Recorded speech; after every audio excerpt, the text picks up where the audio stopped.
Is it still worth it to join the military in 2026?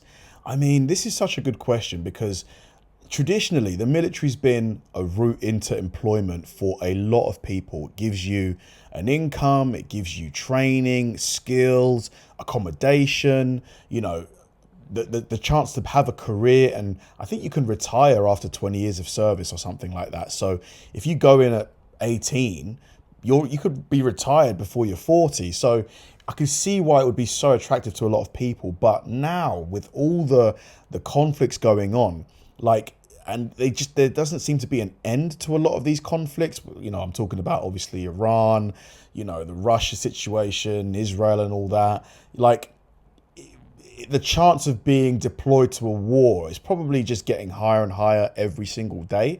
So is it, in this day and age, is it still a viable career, and obviously the aspect of, wanting to fight for your country is always going to be attractive to a lot of people. But in terms of not only your safety, but the pay as well, what are they even paying the military nowadays? Is it a good salary? I imagine if you stay in and you work your way up the ranks, it probably ends up quite good. We are the ones they call when there's no one left to call. So we need to cross that gap now. Not enough sleep, do it tired. Dirty, sleeping in the woods, so is the soldier next to you. We are in the fight. It is time to switch your mindset. Dirty, tired, enemy fire, it doesn't matter. Do your job. Whew. Hello, leaders and future leaders. This is Retired Sergeant First Class Bites. Today, I'm going to break down the real pros and cons of serving in the Army, specifically from my perspective as someone who retired from the Army, who's deployed, holds 5 different MOSs, attended many schools, and has a lifetime of experience. I've lived this life, so you're gonna get the truth. No sugarcoating, no recruiting pitch, just the reality. I want to emphasize that I do not want to discourage anyone from joining the Army, as it always needs willing and able recruits. However, it's important to understand that the Army may not be the right fit for everyone. It's better to assess your suitability for military life before enlisting, rather than realizing it was a poor choice after the Army has invested significant time and resources in you. That said, I believe the benefits of joining the Army far outweigh the drawbacks. We'll start by discussing the pros, and then we'll move on to the cons. There are 17 pros and 9 cons that I cover, so I can't spend a bunch of time on each one. If you need more information on something I mentioned, just ask. The pros of serving in the Army. Number 1, early retirement. One of the most significant benefits, if you play it right, is that you can retire after just 20 years of service. That means if you join at 18, you can be fully retired with a pension at 38 years old. That's incredible, but how much is the military pension though? That's the question. Is it truly enough to live on? No matter where you are in America? If it's enough to live on, that's incredible.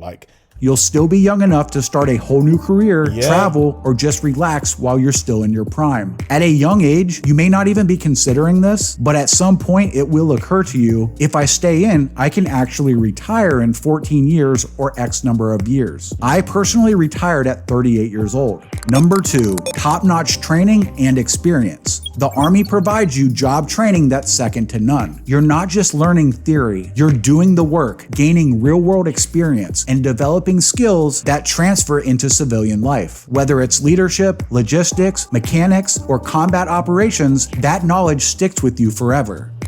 Yeah, for sure. I imagine a lot of the stuff you learn in the military, if you then wanted to go into a career in let's say private security, you could quite easily do that. So a lot of transferable skills. 3, travel opportunities. You will travel. Now, it's not always going to be your dream vacation spot. The mission dictates the destination. Going to Scotland might be interesting. Going to Iraq is a different story. But you'll see parts of the world most people never will, and you'll have experiences that stick with you for life. Number 4, excellent health insurance. Honestly, this one's hard to beat. In my entire career, and even now in retirement, I've never had to pay for a medical bill. Not for surgeries, checkups, medications, or even the births of my kids. Really? Nothing?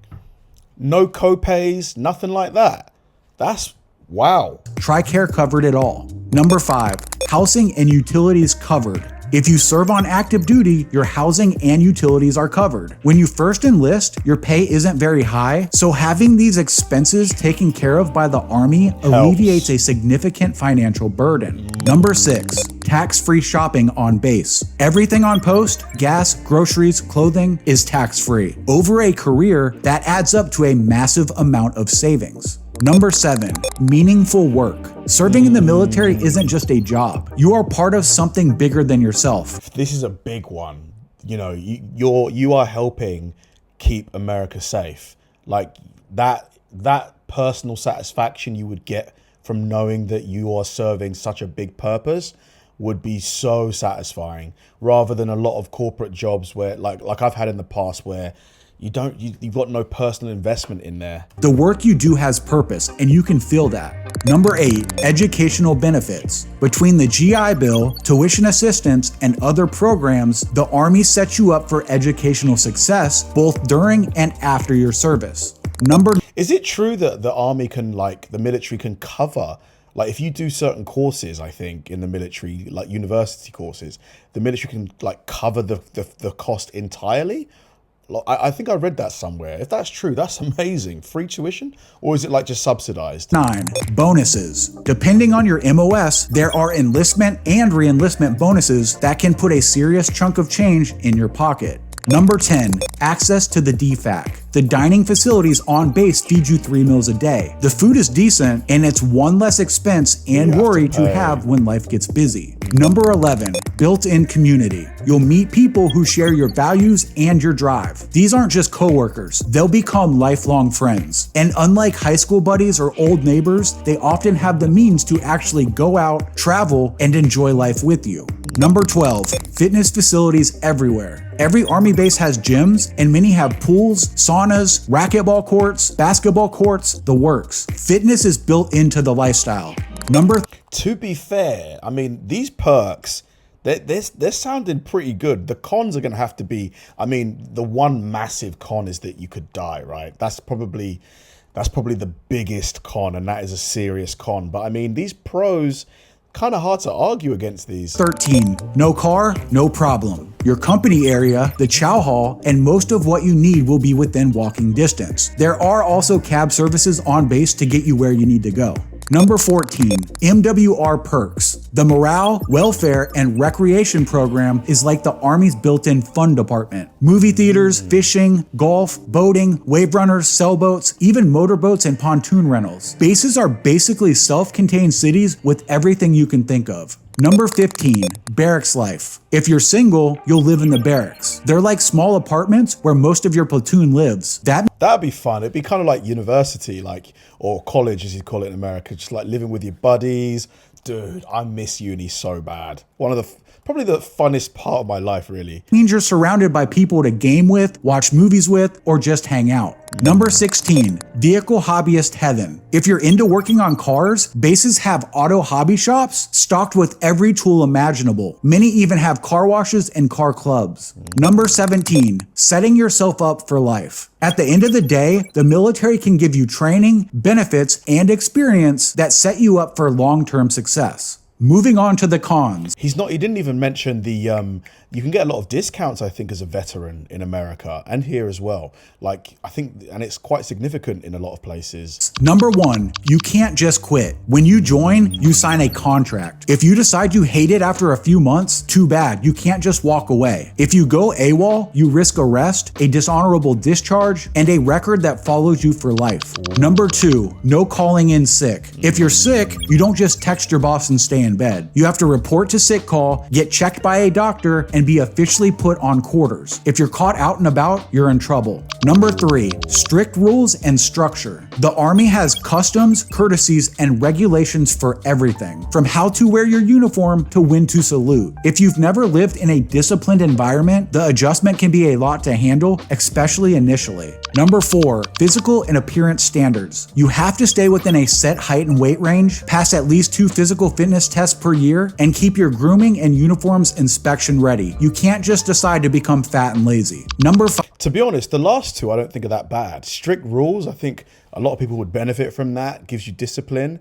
And the height and weight stuff, I mean, I think being forced to stay in shape, I think that's a good thing, no? 5. Bad leaders exist. Most leaders are solid, but some are not. And in the Army, a bad leader can affect not just your workday, but your nights and weekends too. I ended my career under a really poor leader. If I had started my career with this person in charge, I would have left after my initial contract ended and never looked back. A bad leader can profoundly change your entire experience. Number 6, inspections and micromanagement. Random barracks inspections are normal. Daily checks for correct shaving, haircuts, uniform, and gear are part of life. Even small things like walking through the grass instead of the sidewalk can land you in a push-up position. Wow. Number 7, time away from family. So the lifestyle is very rigid, it seems. Like there's no variation. You've got to do it their way. Is that basically what he's saying? Deployments, field exercises, and training will often keep you away from home, sometimes during birthdays, holidays, and major life events. In 2005, I spent Thanksgiving on a rooftop in Iraq watching for enemy activity rather than spending time eating turkey with my loved ones. In fact, I missed every holiday, birthday, and significant life event in 2005, so imagine what you miss over the course of 20 years. Yeah, that's a big one. Oh man, that's a big one.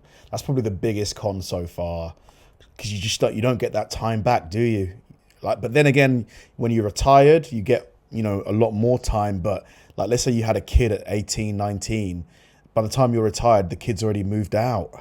Number 8, frequent moves. PCS moves are a constant reality if you stay in beyond your first contract. Some people love the change of scenery, but others hate the instability. You build strong connections with people in each location, and when you receive a permanent change of station, you have to start forming those bonds all over again. This experience can either be enjoyable or challenging, depending on your personality. I appreciated the individuals in every unit I was a part of, but none of them ever compared to my very first unit. Number 9, loss of freedom early on. When you're new, you have very little control over your schedule or life. Someone's always telling you where to be, when to be there, and what to wear. If you're in the wrong uniform or late even once, there will be consequences. Repeated occurrences will not be pleasant, I can promise you that. This situation can feel quite suffocating. So there you have it, the pros and cons of Army life from someone who's been there, done that, and got the t-shirt and the deployment patch. For me, the pros outweigh the cons by a mile, and the decision to... They definitely do on this list, but I'm surprised he didn't bring in the safety aspect, because, I mean, if you get deployed, you legitimately could, lose your life, no? Like, I wonder why he didn't mention that. Serve shaped the rest of my life in the best way possible. But it's not for everyone. I could have elaborated a lot more on each of these points, so if you have questions about any of them, don't hesitate to ask. This is random, but something I think about often. Imagine working at a restaurant. You're a cook, serving food and cleaning up after everyone else. Or you could be airborne infantry, mastering weapons, learning survival skills, conducting airborne operations, spending your days training in the woods, and getting paid for it. Many times in my career, I remember thinking, I cannot believe I am getting paid to do this. Anyway, if you found this breakdown helpful, hit that like button, subscribe for more. Very, very interesting. I want to find out what the pension is. If you join the US Army as a standard soldier at 18 and stay for 20 years, what would your military pension be? Like, I just want to see, like, what would you get, like, roughly? So a standard soldier who joins at 18 and retires at 38 after 20 years of active duty typically reaches the rank of Sergeant First Class, which is kind of what, I think that was the same rank as the guy in the video. So the pension would be roughly $2,300 to $2,880 per month for life. That ain't bad. That ain't bad. Plus a separate thrift savings plan balance. What is that? What is that? Hang on a minute. Hang on. What is a thrift saving? What is a for US military retirees? What is that? What is that? A thrift savings plan balance is the total dollar amount in your individual tax advantage retirement account. So someone explain that to me. What is that? Basically just like additional money? I mean, but to be fair, even like discounting that, 34.5 grand for life. If you get a job, I mean, you are really comfortable. Like if you get another job, start a new career, let's say in private security or something like that, and you're making, I don't know, 80K a year from that, plus this 34.5K, that's $115,000. That is good money. You know what? Plus all of the skills that you've got, the friends you've made. I mean, to be fair, I can see why this would be attractive to a lot of people, but it's just a personal safety risk as well, and the time away from family. Like any people watching this that were in the military, do you regret your decision? Are you happy with the choice you made? Let me know your story. Thanks for watching, guys. If you enjoyed the video, please like and subscribe. And if you did, check out this video right here and hit the join button below. See you there.